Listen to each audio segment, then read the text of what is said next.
টক ঝাল মিষ্টি জলপাইয়ের এই আচারটা না বানালে মনে হয় যে কিছু একটা মিস হয়ে গেছে। তাই জলপাইয়ের এই সিজনে চেষ্টা করবেন এই আচারটা একটু বেশি করে বানাতে। জলপাই নিয়ে আগে থেকে পরিষ্কার করে ধুয়ে একটা জলপাইকে 2 ভাগ করে নিয়েছি। আচারের জন্য মশলা বানিয়ে নিচ্ছি 1 টেবিল চামচ পাঁচফোড়ন, 1 টেবিল চামচ জিরা, কিছু শুকনো মরিচ আর 1 চা চামচ আস্ত ধনিয়া। এগুলো হালকা ভেজে গুঁড়ো করে নিয়েছি।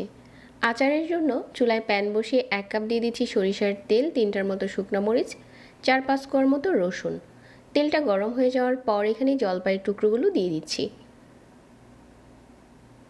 জলপাইগুলো আগে থেকে পরিষ্কার করে ধুয়ে তারপর কাটতে হবে। তো এখন তেলের সাথে নেড়েচেড়ে প্রথমে একটু ভেজে নিচ্ছি।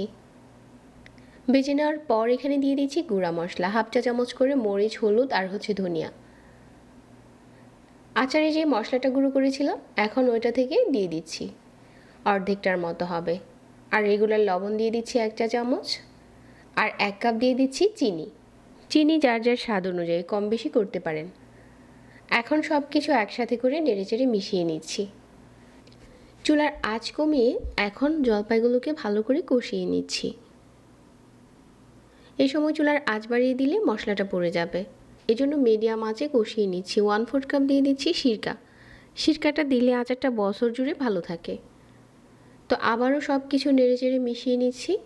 আর চিনি থেকে যে পানিটা উঠবে আর সিরকা দিয়ে এখানে জলপাইগুলো সিদ্ধ করতে হবে।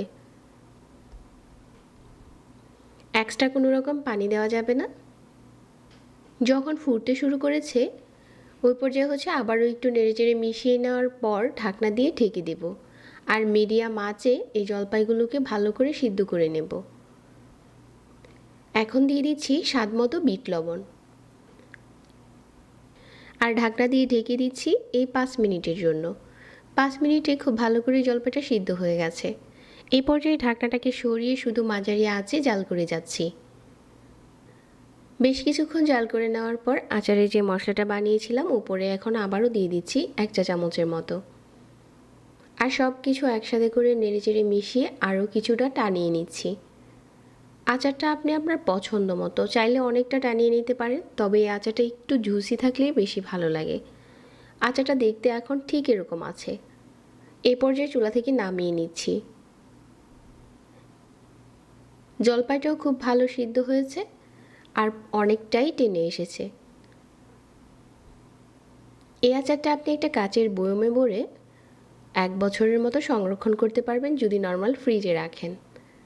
আচারটা অনেক বেশি টেস্টি হয় যদি এই রেসিপিতে বানান। যারা এতক্ষণ সাথে ছিলেন সবাইকে আবারও ধন্যবাদ জানিয়ে আজকে এখানেই বিদায় নিচ্ছি। আল্লাহ হাফেজ।